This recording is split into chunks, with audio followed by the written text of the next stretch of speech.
ফেসবুকের ভিডিও দেখে সবকিছু বিশ্বাস করা মানিয়ে বোকামি।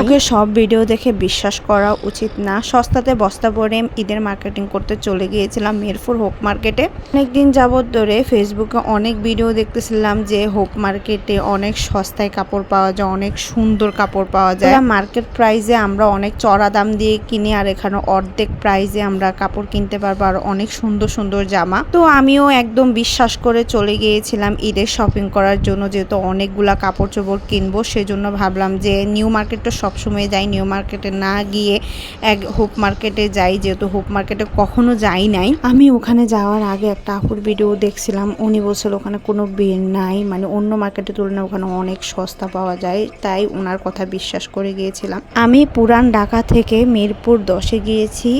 আমরা যেহেতু লালবাগ এদিকে থাকি, আমাদের ওখানে যেতে প্রায় 2-2.5 ঘন্টার মতো সময় লেগে গেছিল। আসলে কি বলবো, এই গরমের ভিতরে ঈদের মার্কেটিং করতে চলে গিয়েছিলাম, সাথে আমার একটা বাচ্চা ছিল ছোট।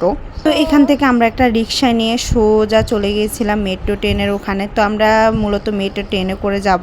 তো ট্রেন পর্যন্ত ভালোই ছিল, জার্নিটাও অনেক ভালো ছিল। ওখান থেকে যাওয়ার পরে এত কষ্ট হবে যে বুঝতেই পারি নাই।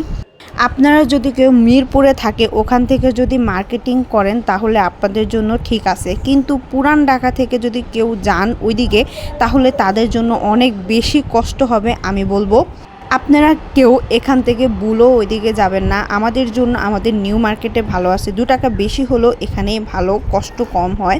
যেমন গরম তেমন হলো ঈদ, আর ঈদের বাজারে তো দাম একটু বেশি থাকবে, এটাই স্বাভাবিক।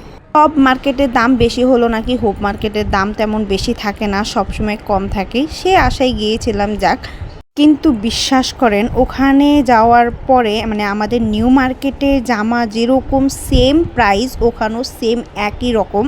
মনে হয় ঈদের জন্য দাম বাড়াই দিছে। তার মধ্যে আমরা একে হলাম রোজা রেখে ওখানে গিয়েছি, তারপরে আবার এত দূর থেকে গিয়েছি। তো আমাদের জন্য মানে এই হোপ মার্কেট না, আমাদের জন্য আমাদের আশেপাশে মার্কেট বা নিউ মার্কেটে আমি মনে করি ভালো। নিউ মার্কেটের জামার যে দাম, ওখানেও সেম একই দাম ছিল। ওই জামা কাপড় বা ওই কালেকশনগুলো একই রকম সেম ছিল। রোজা রেখে মার্কেটে যাওয়া, বাচ্চা নিয়ে মার্কেটিং করা কি যে টাফ। তার মধ্যে ওখানে এত বেশি ভিড়, মানুষের ঠেলাঠেলির জন্য ঢুকাই যায় না। যেহেতু ঈদের বাজার, তার মধ্যে মনে হয় যে মার্কেটে আগুন, যেটাই দড়ি সেটাতেই সমস্যা, সেটাই অনেক দাম। তো আমি এখানে মার্কেটে সব কিছু ঘুরে ঘুরে দেখছিলাম আর আফসোস করছিলাম যে কেন এত দূর থেকে গিয়েছি। আসলে তাদের জন্য পোষাবে, যারা কাছে থাকে বা যারা একদম ধারে থাকে তাদের জন্যই পোষায়, বা যে ঘুরতে গেছে ওই হিসাবে, কারো বাসায় গেছে, ওখান থেকে মার্কেটে গেছে শখে, তাহলে তাদের জন্য পোষাবে, কিন্তু আমাদের জন্য না। মানে আমরা এত দূর থেকে মার্কেট করতে যাই, তাহলে আমাদের জন্য অনেক কষ্ট হয়ে যায়। তো আমরা একদম বের হয়েছিলাম প্রায় 11টা বাজে। তারপরে ওখানে পৌঁছাতে আমাদের প্রায় মনে হয় 3টার মতো 4টার মতো বেজে গেছে। তারপরে একটু হাঁটাহাঁটির পরে ইফতারের সময় হয়ে গেছিলো। তারপরে আমরা ওখানে ইফতার করে নিয়েছিলাম রাস্তার মধ্যে যে ফুডগুলো আছে ওখানে আমরা ইফতার করে নিই। ইফতার শেষে আবার মার্কেটে যাই। তারপরে দেখতে পেলেন মানে এত মানুষ যে আমি কোনো কিছুই কেনাকাটা করতে পারিনি। তারপরে আবার চলে আসলাম। আসার সময় আমরা মেট্রো ট্রেনে করে চলে আসছিলাম, যেহেতু গেছিলাম মানে অনেক বেশি আমার খারাপ লাগতেছিল যে আমি একটা জিনিস আমি কেনাকাটা করতে পারি নাই।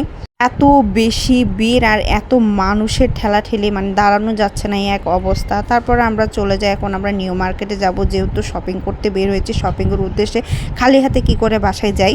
তো আমি এখন একটা রিক্সা নিয়ে নিয়েছি, নিউ মার্কেটে যাব। বাইরে এইখানেও এত জ্যাম, মানে জ্যামের জন্য আমি যাইতেই পারতেছি না।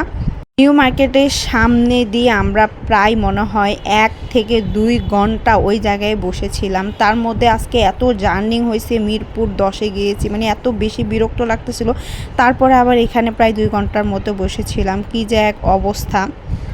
তারপরে আর কি করা, নিউ মার্কেটে যাই দেখি একই অবস্থা, এত বেশি মানুষের ভিড়। তারপরে কোনো রকম কেনাকাটা করে বাসায় চলে আসলাম। তো এই ভিডিওটা ছিল আমার ঈদের আগের দিন।